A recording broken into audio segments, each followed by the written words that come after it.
A very good morning to you. Thank you for joining us on Business Morning. I am Bisi Adebayo. We'll begin with the latest coming from the crude oil market, and of course prices are maintaining the upward trend today, and that's due to fears that refineries could be hit by a storm brewing in the Gulf of Mexico, while buyers also drew relief from U.S. President Donald Trump's return to the White House after being treated for COVID-19 in the hospital. Brent crude futures rose 0.19% to $41.38 a barrel, while U.S. WTI crude futures were trading 0.15% higher at $39.28 a barrel. Well, those gains were slightly extended, the gains slightly extended Monday's rally of more than 5% when buyers took heart from President Trump saying he would return to the White House and from growing hopes for an agreement on a U.S. stimulus package to counter the impact of the pandemic. Oil prices had fallen sharply when the U.S. president went to hospital on Friday as the investors were filled with uncertainty over what would happen in the United States as the country gears up for a presidential election on November the 3rd. In other news, European Union member countries have picked two women. That's Nigeria's former finance minister, Dr. Ngozi Okonjo-Iweala, and South Korea's trade minister, Yoo Myung-hee, as the race for the World Trade Organization's top job gets tighter. The second phase of consultations, which began on September the 24th and end on October the 6th, that's today, with three other candidates still in the race for the WTO's next leader. At the consultations holding, other members of the WTO will be asked in confidential to pick their preferences to the facilitators, which will finally reduce the number of candidates from 5 to 2. The next Director General of the Intergovernmental Trade Organization is expected to be announced on November the 7th.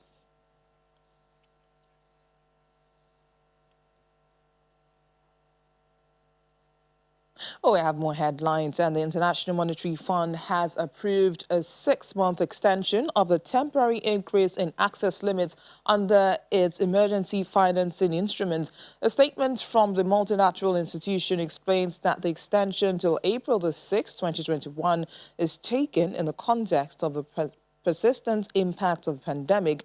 Against the background of urgent balance of payments needs of member countries as a result of COVID-19, the fund approved a temporary increase in access limits for its rapid financing instrument and the rapid credit facility earlier in April 2020.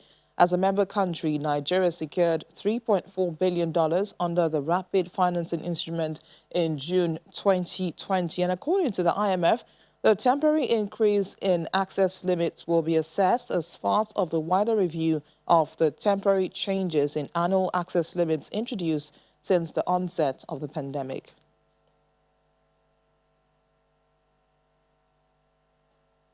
Meanwhile, after downgrading Nigeria's long-term foreign issuer default rating to B from B+, with a negative outlook in April 2020 due to COVID-19 pressures, Fitch Ratings has revised its outlook to stable following reduced uncertainties, and some of the yardsticks employed for the considerations include stability of oil price and the reopening of the economy. Well, the rating action was also largely influenced by other policies of government from the monetary and the fiscal side. Well, let's make sense of this review with the Professor of Capital Markets and the President of Capital Markets Academics of Nigeria, Professor Uche Waleke, who joins us from our studio in Abuja. Good morning, Professor. Thank you for joining us on the program. Now, did this come as a surprise to you? That's talking about Fitch's revision of Nigeria's rating, given the severe external and the fiscal financing pressures that persist, such as the overvaluation of the naira, for instance, and a large FX demand backlog. Yeah, thank you. It didn't come as a surprise. Just as you rightly mentioned, it was a mere affirmation. You recall that the last time an action was taken by Fitch, rating action was in April, when Fitch downgraded the outlook on Nigeria, not just the outlook, but even the rating, from B positive, which has a score of 3, to B, which has a score of 2. So what has happened now is a mere affirmation of that B, but with a positive outlook, if you like, an improvement over what we had in April, and that's coming on the back of some improvements one can notice in the economic environment. The fact that, just as you also mentioned, the economy is being restarted, and the fact that the impact of COVID-19, particularly on the health sector, is also being contained. But as I mentioned earlier, it's an affirmation. A B rating is still speculative in nature. It's still what is referred to as non-investment grade. And if you look at the rating rungs by Fitch, it has 17 rungs, starting from 16, which is the highest AAA, down to 0, which is a C+. So along those rungs is where you have B. And B, as I said, it has just a score of 2. So that is still low. And that is still reflective of the fact that the macroeconomy is still facing challenges. And as you know, too, the report or the rating is usually based on 4 pillars. One is the structural features, where you have issues around political stability, issues around the corporate, the good governance. The Fitch report noted that Nigeria's the governance level is still low. And then there are issues around the macroeconomic performance too, another pillar, macroeconomic performance, where Fitch also mentioned the fact that GDP has been contracting, and the inflation rate too has been rising. And there are also challenges with exchange rate. But remember too that all of that is also balanced. Balanced by the fact that if you look at the first pillar, for example, structural features, one of the metrics there is financial sector risk. So Fitch is also recognizing that in terms of financial soundness indicators, the country has recorded some improvements, which again is corroborated by Fitch rating, recent Fitch rating for some of our banks that are regarded as systemically important banks, like the rating they had for GTB and Zenith, which also affirmed the B with a stable outlook. Apart from First Bank, where we saw a downgrade and a negative outlook, the other banks had a stable outlook. And that's, again, a reflection of the fact that for the financial sector in particular, asset quality is gradually improving. The same thing with there are some other prudential ratios. So what we have out there by Fitch is a reflection of their judgment regarding not just the structural features mentioned, the macroeconomic performance, but also the fiscal performance. Fiscal performance, Fitch talked about fiscal pressure, fiscal revenues declining on account of what is happening in the international crude oil market. But again, Fitch also noted that oil prices have stabilized. So that also goes to show that what is actually the issue is the fact that the risk to the Nigerian economy, these risks are receding, if you like. The vulnerabilities are dropping. And that is why you now have an outlook that is stable. Now, on the fourth pillar, which is the external sector, Fitch also recognized the issue of the challenges we're having in our current account and the BOP balances. But again, also recognized the fact that we have received some support, from the international, particularly the International Monetary Fund. The facility we took, the rapid response facility we took, is of course helping our BOP position. So overall, one could say that the outlook, macroeconomic outlook for Nigeria is brightening on the back of But Professor, stability in oil price, would you brightening really on the say back of restarting the storm is over yet, Professor? I mean, looking at the potential threat to oil demand from the second wave of the pandemic, and when you add that with a downward pressure on prices and the slow recovery in global oil demand, which is now expected to linger till the end of 2021. So where does this really place us? Yes, let me answer you directly. I think the storm is over.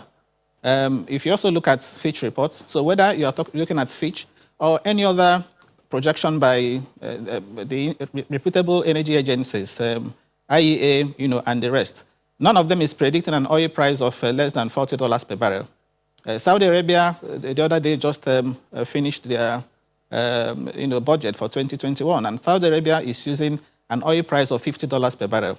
Nigeria has been quite conservative in the 2021 budget forecast, budget estimate, by using $40 per barrel.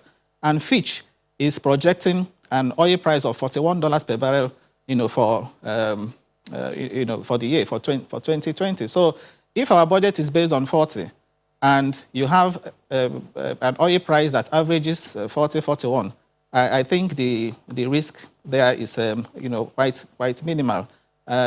So if you look at that, overall, particularly the fact that, as I said, the economy is also being restarted, and specifically talking about the impact of COVID, I also think with the government interventions and the central bank interventions, we are likely to begin to see the manifestation of the impact by the Q4 of 2020, by the end of Q4.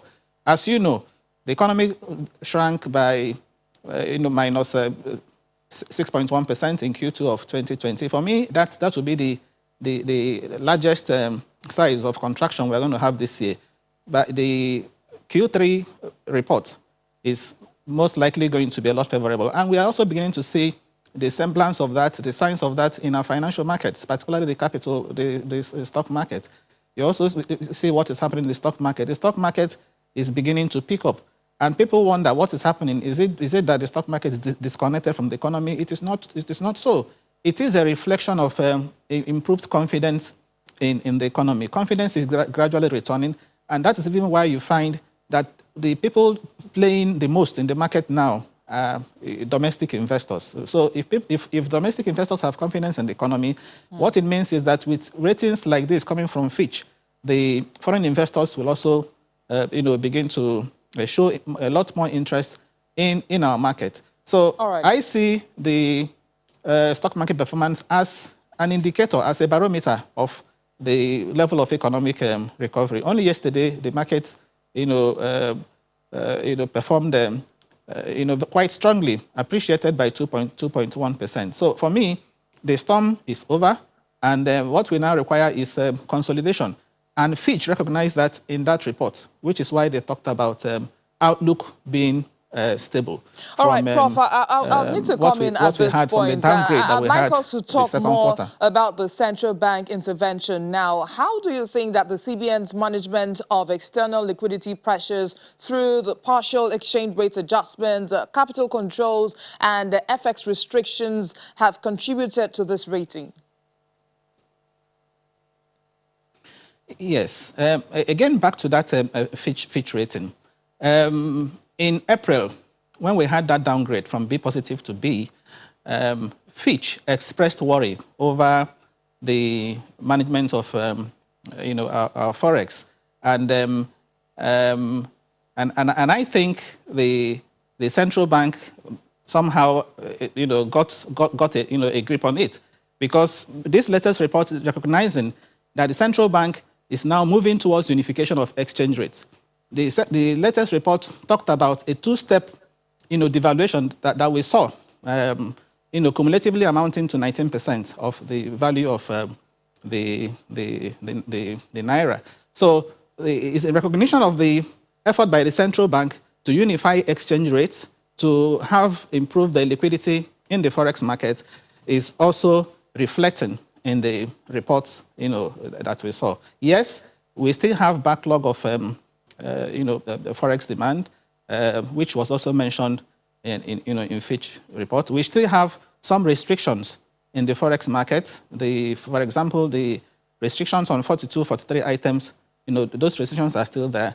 But those are things that will be dismantled, in my view, gradually. They are not going to happen overnight. So I think the central bank is aware of all these challenges. And the important thing too is to recognize that we have an economy that is that has some, if you like, peculiar challenges. Peculiar challenges in the fact that we still remain an import-dependent economy, and the only way we can encourage some sort of import substitution is also try to grow our local industries, and that's why central bank, want to introduce some of those policies. But by and large, we are seeing an increased level of openness in the forex market. We are also beginning to see an improved liquidity situation in that market. Recall that before Professor. now. All right, Professor, we don't have so much time, so we need to move on very quickly. And I want to talk about Nigeria's debt service to revenue ratio, which stood at 72.2%. That's between January and May 2020, an indication that the government's fiscal position is under pressure. But at this point now, do you see Fitch further reviewing its outlook on Nigeria upward or downward? I see Fitch doing an upward revision, because what you have there is a rating on, or Fitch opinion on Nigeria's issuer default, foreign currency issuer default, status. Okay, foreign currency issuer default status, and that's why in the report, Fitch talked about the relatively low level of debt service to revenue, external debt service to revenue, and the relatively low level of external debt to total debt stock, which is put at about 28%. So that is in the interest of the country. And Fitch also, one of the things that also counted for us was the fact that the economy has a deep debt market. Fitch talked about, the strong investors' appetite, for bonds, for government bonds in Nigeria. So if you have a deep debt market, it means that you can finance, most of your, capital needs, even from domestic sources, without relying on external sources. And that's why in that report too, it mentioned that, there is very low exchange rate risk in relation to external debt. And that's, of course, because of the low ratio of external debt, to total debt. But I agree with you. In terms of debt to GDP ratio, the country, might have some room for loans. But when you look at the debt service to revenue ratio, which is high, I think that is worrisome. And that's also why I think even the 2021 budget proposal that has been sent to the National Assembly, I think it should be looked at, once again, particularly with respect to what is going into the capital components. Right. From what we have read, the capital components out of 13 trillion is only attracting about a little over 2 trillion. And the deficit of over 4 trillion is going to be financed again by borrowing. All right, so Professor, what that means is that we are likely to borrow again to finance consumption. For you before we wrap up this conversation now, and that's the fact that the IMF has extended the temporary increase in access limits to 28 member countries under its emergency financing instruments. Now, what would be the implications for Nigeria? Please answer in 30 seconds. Yes, I will, but let me ask you, is Nigeria a beneficiary? Yes, Nigeria is a beneficiary. Is Nigeria one of the beneficiaries? Absolutely. Okay, because I am not too sure Nigeria participated in the Catastrophic Containment Relief Trust Fund or trust loans, because that is the relief is with respect to the CC Catastrophic Containment Relief Trust. The one we took recently from IMF is only recently we collected $3.4 billion from IMF under the rapid response facility. So the relief, based on what I read, the relief is with respect to those countries that have benefited from their catastrophic containment relief trust fund. But if Nigeria is a beneficiary of this, of course, that is a welcome development. and is sharing news, particularly for the government. It will help us free up some resources for developmental projects. All right, thank you, Professor of Capital Markets and the President of Capital Market Academics of Nigeria, Professor Uche Uwaleke. Thank you for sharing some of your time with us this morning. My pleasure. Research analyst at the financial derivatives company, Desola Sumoni, joins us now to discuss today's burning economic issues. Good morning, Desola. Thank you for joining us. Now, oil prices commenced the week on a bullish note, and that was driven mainly by the improving health of U.S. President Donald Trump. Now, talk us through the development in the oil market and your outlook for the prices in the near term. Good morning, BC, and thank you for having me on the show. So, like you know, oil prices took a beating late last week following news that the President of the United States, Donald Trump, had contracted the coronavirus disease, which sent a wave of uncertainty across, capital markets and commodities markets and spooked investors, and that's why we saw price decline sharply last week. But however, this week, news that the president's health is recovering, as well as the fact that he was discharged yesterday evening, brought some optimism to the market, and we're seeing price edge higher. In addition to that, we are seeing production shut-ins in Norway, where oil and gas workers joined a strike to protect working conditions and low pay. And we are seeing about six offshore oil and gas fields accounting for about 330,000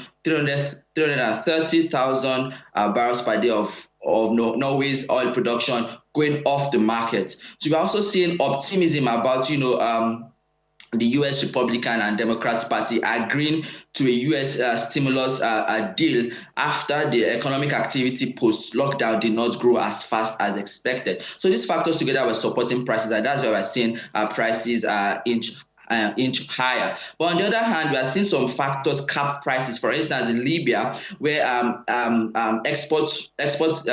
oil exports from Libya has increased to about 300,000 barrels per day this week, up from about 100,000 barrels per day about 2 weeks ago after an export blockade was lifted. Also, bearish outlook from the International Air Transport Association, IATA, shows that the outlook for international air travel is kind of bearish, as well as the move towards remote working, and the fact that we are seeing rising coronavirus cases in many economies is dampening the optimism about oil demand growth. So we think that oil prices will remain in the bear market for the middle to the near term. To put figures to it, we expect that oil prices will trade between around the late $30 per barrel and the early $40 per barrel in the near to medium term. Now, let's bring things closer to us now. Of course, talking about the proposed 2021 budget, which projects that expenditure will increase by 21.1% to 13.08 trillion naira, while revenue will be about 7.86 trillion naira. Tell us, what are your thoughts on the budget assumptions, and what does it imply for the domestic commodities market? First, I think it's positive that the federal government is still trying to maintain the January to December budget cycle despite the coronavirus pandemic. So regarding the budget assumptions, we don't have the full details, but we know that expenditure is projected to increase 21% to about 13.08 trillion naira. And this is not surprising, given the contraction in economic activity following the coronavirus pandemic as well as the lockdown. It is not surprising that we have an expansionary budget which aims to stimulate the economy, create jobs, incentivize infrastructure development, as well as promote manufacturing. However, if you look at the budget deficit, is projected to be around 4.48 trillion, which is double that of 2020 budget, which was about 2.2 trillion. And it is not surprising again that we have a sharp deficit because our revenues is not rising. It's not rising as sharp as it's not rising as fast as our expenditure. We expect this deficit to be financed via borrowing, domestic borrowing. I think Nigeria will go to the Eurobond market next year and some other international multilateral agencies. Regarding oil price is put at $40 per barrel, which I think is conservative, but it's positive given the medium and long-term outlook for oil demand growth, as well as the oversupply currently in the oil market. Production is put at 1.86 million barrels per day, which is positive compared to what we had in 2020 and 2019 budget of about 2.2 million barrels per day, which we did not achieve. But 1.8, I think, is positive. It's a little bit conservative, but it's also in line with our OPEC production cuts. Inflation is put at 11.95%, which I think it's positive again. If you look at average inflation for 2020, we are at 12.5%. So I think the government is expecting inflation to trend downwards towards middle next year on base year effects. Growth is put at 3%, which it will be interesting to see how that works out. If you look at 2019 growth was about average full year growth for 2019 was about 2.26%. 2020, we are projecting a negative 5.4% contraction, and it will be interesting to see how we move from negative 5.4 contraction to a growth of 3% in 2021. And exchange rate is put at 379 naira to the dollar, which is close to the official market rate of 380 naira to the dollar, and a little bit far from the IFX rate of 386. But very far from the parallel market rate of $465 per barrel. And this makes you wonder the huge gap and with the pressure from the IMF, the World Bank, as well as investors for the signaling by the central bank that they would like to unify the exchange rate. So I think that we may see some currency adjustments towards the end of this year or early next year. Regarding the impact on commodities market, I think currently the impact will be muted. I think what will happen is that it's a positive signal for investor sentiment and confidence. But on commodities market, I think the impact will be muted. When they begin to see some impact when the budget implementation commences, they will begin to see some improved demand in the commodities space. Now, Desola, let's talk about the price of cocoa, which has declined 0.9% week to date as Cameroon is set to boost cocoa production. Can you talk us through the developments in this market and what are the implications for Nigeria, and also talk about the prices going forward?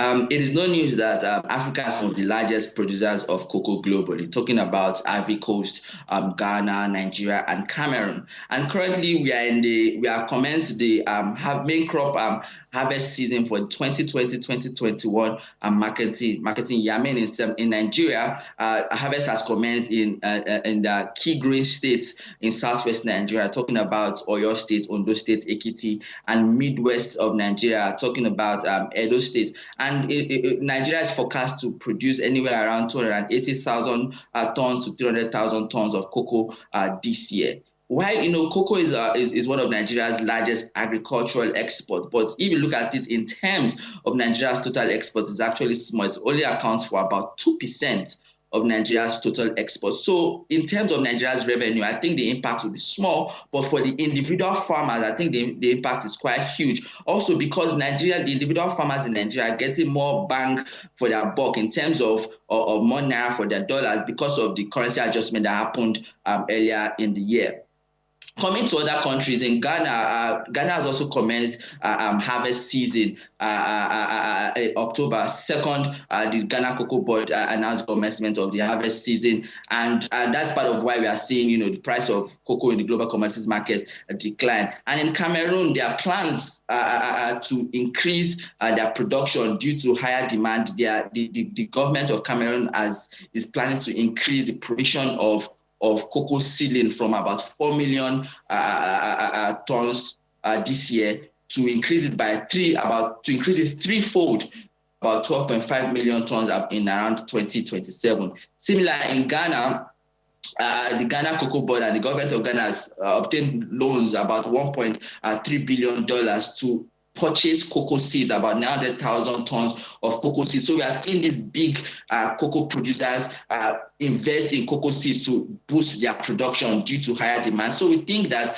going forward, prices may, depending on whether the shift, the increase in supply outweighs the increase in demand, will determine whether the prices will increase or reduce going forward.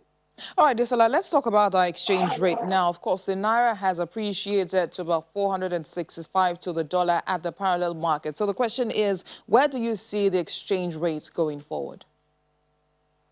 I think we should look at, first of all, what are the sources of our exchange rate in Nigeria. One, the major source is oil, and we know oil prices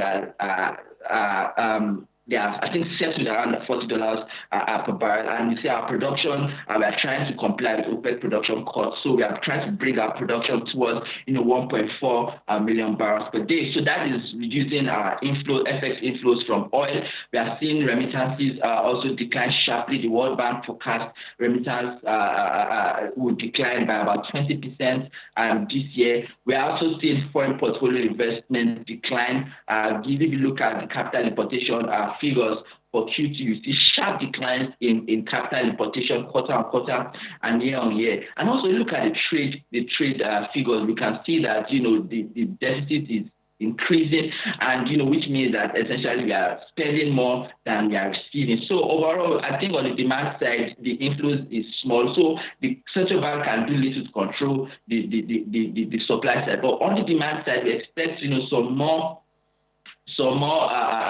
demand management strategies. We expect capital controls. I won't be surprised to see more items listed on the list of 41 items. I'm surprised to see more restrictions on international use of international cards and transfers between domiciliary accounts. So expect more of that in the coming months. And overall, I think the pressure on the exchange rate is going to persist, particularly in the parallel market, given the vulnerabilities in the external sector. Well, while we wait to see events unfold now, tell us, where are we in terms of price movement or price development in the domestic commodities market? I mean, look at the slides. The price development in the domestic commodity market are mixed. We have mostly prices are mostly flat. If you look at price of palm oil, semovita, yam, rice, beans, and cement, those are flat. But if you look at the other prices, you see sharp increases. I mean, look at the price of tomato increased about 75% per 50 kg basket to 35,000 naira this month. If you look at the price of onions, also increased sharply by 26% to about 38,000 naira per bag. If you look at the price of sugar, the 50 kg bag of sugar, I think, increased 14% to 20,000. Look at the price of garri, 50 kg bag of garri increased about 4% to 13,500. So generally, we can see prices are inching. Price of food items are generally trending upwards. I think some sharp increases. So I think that that has some significant implications for Nigeria's headline inflation going forward, because food basket, the food sub-index is a huge component of Nigeria's inflation basket, and with food prices increasing sharply, we expect that to translate into Nigeria's inflation, which is currently at 13.2%, and we expect that trajectory that upward trajectory will be maintained going forward. Thank you, Desola, research analyst at the FDC. Thank you for sharing your time with us. Thank you for having me. Well, it's time for us to get a review of Monday's activities at the Nigerian equities market with Eddie Diong-Ewan. Good morning, Eddie. So these are certainly happy times at the markets. Good morning, BC. I was just about to say that I'm really enjoying the way the market has begun in the month of October. Investors' interest in MTN Nigeria, Airtel Africa, and some of the banking stocks made the market see its biggest gain since the 5th of May. And that pushed the all-share index by 2.11%. I would also like to point out that the equity cap, the all-share index is at a 7-month high at 27,554.49%. The month-to-date and the year-to-date gain at the market jumped to about 2.7% yesterday, while the equity cap was at 14.402 trillion naira. Now, activity was higher yesterday. Volume jumped by about 31.3% to 603.94 million units, worth 7.42 billion naira. Value also jumped by about 31.8% yesterday. And all of that was traded in almost 6,000 deals. As you can see, all the sectors we track were positive yesterday. Of course, with the banks taking the highest gain by 3.37%. Zenith Bank was up by about 5% yesterday. FBN Holdings was up almost 7% yesterday. Access Bank, GT Bank, UBA, all the tier 1 lenders posted gains yesterday. Consumer goods was up 0.38%, and that was due to the 7.14% gain on Guinness. Dangote Sugar and Cadbury also posted gains. Industrial goods was up 0.38%, and that was due to gains from Lafarge, WAPCO, and Qtix. The industrial goods giants, there was really no movement on those stocks yesterday. Insurance was up, while oil and gas was up. But let's talk to Phil Anegbe, a research analyst at Cardinal Stone Securities, for more. Good morning, Mr. Anegbe. Thank you for joining us on the program. Yeah, good morning. So yesterday, MTN Nigeria and Airtel Africa were among the major drivers in the market. Any idea what drove investors' interest in those stocks? Well, since the CBN's Monetary Policy Committee reduced the MPRO and adjusted the asymmetric corridor, we've seen a lot of renewed interest from PFAs in a number of stocks, particularly the Tier 1 banks and its maintenance. But then there have been some moves, a few bids from foreign participants. So all of those actually driving sentiments at the moment. So if you noticed carefully yesterday, you saw that almost, I think all the sectoral indices closed in the green. And it's as a result of the reallocation of maturing liquidity of maturities to equities market because yields are moderating in the fixed income space. So a want of options actually driving positive sentiment across the equity space at the moment. The year-to-date performance of the market has reversed all its losses and jumped into the positive territory at 2.7%. How sustainable is that? Well, it is safe to assume that we will continue to see a bit of rally here and there in a few sectors, particularly the Tier 1 banking names. You expect some more rallies in the cement names, and of course, surplus of recently we've been seeing a lot of foreign interest of surplus because they are using the stock as an avenue to actually help repatriate some funds, given the dual listing feature or structure of the stock. So for those kind of names, yes, continue because, like I noted, there is limited option or there are limited options for investment given the moderation in yield. So all of that actually foiling the gains. However, you still expect to see profit taking from time to time, but on a net basis, you expect that the bullish sentiment at least should be able to be sustained in the near term, given limited options. So people may look to actually chase names that are paying good dividends and have a very good payout history. I'd just like to ask, how has the market begun trading this morning?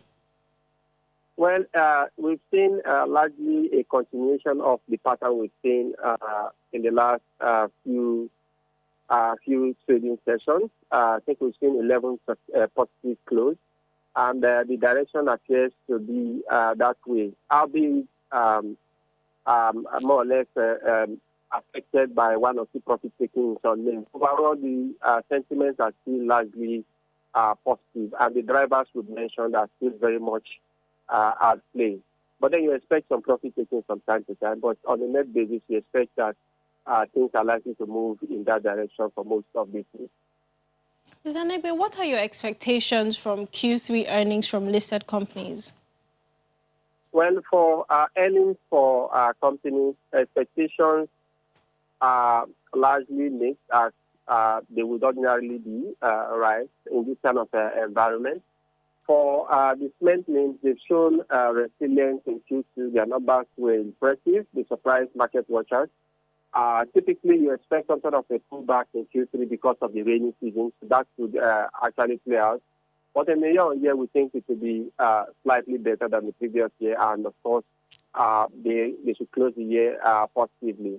For the banking names, it's also a mix. Whilst macroeconomic concerns raises fears of NPLs, impairment, you also have the new policies of the CBN in terms of reducing the savings rate, likely to also cascade to lower cost of funds, which should help to offset whatever pressures they are facing from elsewhere.